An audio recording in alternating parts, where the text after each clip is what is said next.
What's up, guys? Welcome to the channel. I'm TheFallenSanctum, or Luca, whatever you know me as. And today we come back from locals at Silver Goblins with an XO win with Zoro Red. Now, this isn't your regular red monkey deck, and I'm going to go through the cards, explain how I see their use and stuff, and yeah. Let's just get into the deck profile. I will be doing a lot of One Piece content on this channel, so feel free to stay tuned and subscribe if you want to see more One Piece content. Alright, let's go card by card. Of course, Zoro leader, card's busted. If you attach a Dawn to him, he has an effect that if you attach a Dawn during your turn, all your characters gain plus 1k, so your 5ks become 6, etc. 10 Dawns, standard. Alright. Now we have, give me a second, I'll just turn the deck around so it's easier to show the cardarinos. You got 4 1-drop Namis. Card is amazing. Searches for any Straw Hat type card, including events, stages, or whatever. Really good. Can search any Straw Hat, Pistol, or Rush cards. Standard 4 of. Don't think I'd play anything else. Otama. Great. It's a 1-drop. It's got 2k counter, really important. And on play, it can make a character go minus 2k. It's really good to help combo for the Otama Jet Pistol or Otama Jet Pistol or Otama Robin combos. To help get rid of problematic cards that you would normally see. Right now I'm running 3 choppers, and I'm debating on the number because it doesn't often come up. As a red deck, you play like real heavy aggro and stuff, and there isn't often scenarios where you need blockers because, like, especially like in this deck, it's you go big or you go home. It came up like once in a while, but I'm still debating. But it's a blocker. It doesn't have any counter, but it can block an attack, which is very important. I'm playing 4 in 2 years at Sabaody. Great card. Searches any Straw Hat character card. Really good. I love it. Amazing 4 of. Now this card is probably the best card in the game, at least in my opinion. In this deck, it is pivotal. The longer it stays on the field, the more advantage you get because it does not rest itself when it attaches a Dawn. Essentially, having these out on the field mean you are playing with extra Dawn, and so because you are outvaluing your opponent with Dawn resources, you get to push for much bigger swings. If your opponent does not interrupt this, then well, they kind of fucked up. Here are the 1-ofs I'm running in the deck, and I'm still debating on them. I'm running 1 Diablo Jambe for heavy blocker scenarios. So Diablo Jambe is a 1-drop red. It has a trigger effect that it can KO one of your opponent's blockers, 3 or less. But its main effect, and this is what we use it for, is select one of your Straw Hat type leader or character cards, and your opponent cannot block during the attack that this card does, that the character enhanced with Diablo Jambe does. It's really good when they're at 0 life, or they have blockers out or whatever, but not many cards in hand. You can go big with a single swing. And I'm also playing 1 Sunny. Now this card, really good. It's, you know, give or take, its usefulness right now. It gets amazing with set 2 when we get the Dawn and we get the search cards. But it's a 1-drop 3k, and it has 1k shield, so that's not bad. Or 2 drops is where the toolbox part of the deck comes into handy. We are running 2 Usops for the more control matchups. It helps us against decks that run a lot of events. It helps us draw back some cards that are very well needed. We have 2 Sanjis in situations where we get starved for resources. This can be pretty pretty helpful as a lethal push to swing. We got 4 Brooks. Card's amazing. That's a 2-drop, 2k. These are all 2ks, by the way, the cards I'm showing you. It's a 2-cost, 2k counter. On play, give one of your leader or character cards 2 Rested Dawn. So you tap 2 to play them, use the 2 you paid to put on a character. Helps do big swings, but also 2k counter, great defensively. Gordon, really good card. I might bump it up to 4 Card's like really good, and it's 2k counter, 2 drop, 3k. They all have this in common. And his effect is on play, you may place 1 card from your hand to the bottom of the deck. If you do, draw 1 card.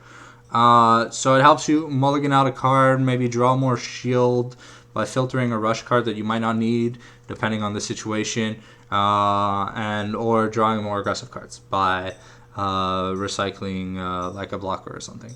For Sanji, for 2, it's a 2 drop, no counter. For 2 Dawn, and it has 4k power. For 2 Dawn, it gains rush. So with Zoro's effect, it's 7k. Helps swing. It's really good tempo swings. And now we come up to our 3 drops. We're done with our 2 drops. So now we got 2 Nico Robin. I know this is I'm debating on playing more, playing less. I don't know, but this card, it's good when it comes up in situations where you know you can play it and it can be proper. But so it's 4k 3 costs with 1k counter. For 1 down 1 attacking, it KOs one of your opponent's cards with 3k or less. Helpful in scenarios where you need to like multi-kill things, or you swing on something else and effect before blocks. You get to blow up something. Of course, the pivotal.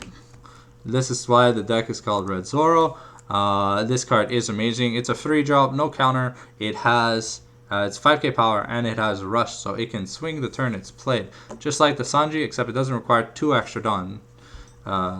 We are running 2 Utas. Uta on play. It has no counter, 4k 4 cost. It adds a red character cost 3 or less other than Uta. So essentially, it's almost anything in the deck. Our only other 4 drop is 3 copies of Gum Gum Jet Pistol. Card's great. I love it. KO's a 6k or less. I tried running it at 4 and stuff, but I feel like running it at 3 means more options for better cards, because it is, again, a no shield card. Its trigger effect is you can activate its main effect. It's really good at removing key threats on the board, combos with Otama and other things. Combos with Otama, combos with Otama and some other cards, but I'm not playing those cards. And last but not least, I am running 3 starter deck Rush Luffy's. He's 5k. He's a 5 drop with 6k power. He has Rush, and his ability is that he has, for 2 Dawn, when he swings, you can't block. So with Zoro's ability and his and him with 2 Dawn, he's 9k. So 9k is already like, it demands 5k block, like 5k counter from hand, because there's no blockers. It's a really good card. Situationally, the game ender in a lot of scenarios, or sometimes depending on if you have double Jambe and stuff, you can do it with other cards too. I like the card. I like it at 3. I tried playing it at 4, and I tried playing it at 2. But I feel like at 3 it's the best results. You only add it when you feel like you need it, not every time, because it's not an optimal add off Nami or Saba. Well, it's an optimal add off Sabaody, but Nami you kind of want to filter through for Zoros and Sanjis. It's easier to play. You can pump more stuff into them, because remember, it's a 5 drop with 2 Dawn requirement for the no blocks. So that becomes technically 7 Dawn. Plus 1 for Zoro, that's 8. So that's like, for a 9k no blocks, well, it can be really good. 8 Dawns is a lot. And in this deck, we're playing a really low curve. So we have a lot of 2 drops, some 3 drops. It's a lot of 1 and 2 drops. But yeah, that's what we're aiming for. We rush. And on hands where we don't have much rush, we play defensively, where we mainly try and keep 1 unit on the board, defending it as we need, or defending our life. The goal in Zoro is not to take too much damage early. You kind of want to tempo out around turn 5, between turns 5 to 7.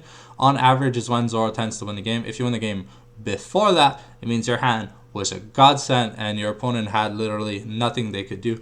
We took this deck to a 4-0 win. I played against Green Kid. He unfortunately whiffed a Bonnie, and off his Momo he added like an Okiku.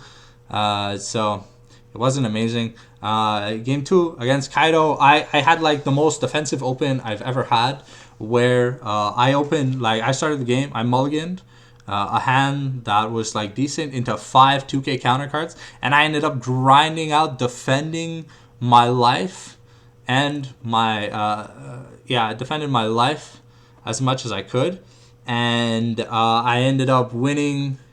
He got me to 0 life while he was at 0 life, but turned out he had like 5 cards that have no counter in hand, and because he had no counter, I just won. Game 3, I played against my boy Oleg. Game 1, I played against Tahini. He played a Green Kid. Game 2, he played against Nash, really good Kaido player.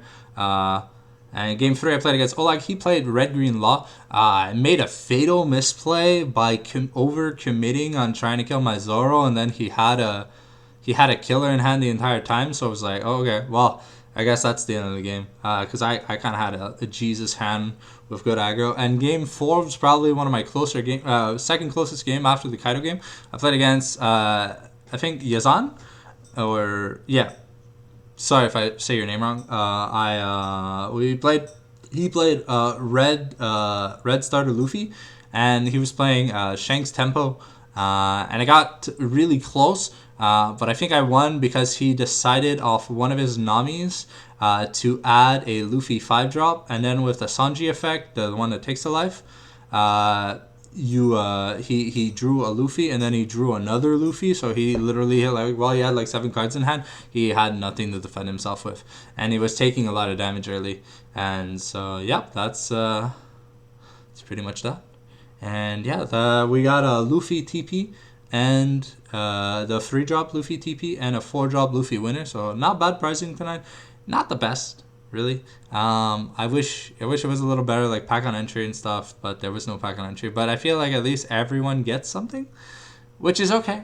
But I would like a little bit more pricing, because I feel like there could have been more pricing. But yeah, on that note, I want to thank you guys for watching this deck profile. I'll be doing more deck profiles. I don't know if I'll be doing them in person. I might be doing them like via the OP simulator and stuff.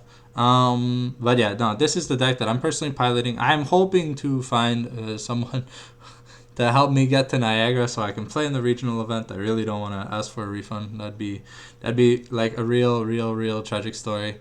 But yeah. Yeah, on that note, thank you guys for watching. We'll be doing more One Piece content. Definitely going to be doing some gameplay content with commentary, tournament reports. I'm going to Carta Magica tomorrow. Hopefully, I mean, if I thought maybe we'll do another video or something, but I don't know. Might make a few changes to the deck. We'll see. I'm still looking at some things. But yeah, that's we go big or go home, you know. Anyways, thank you guys for watching this video, and we'll see you guys next time.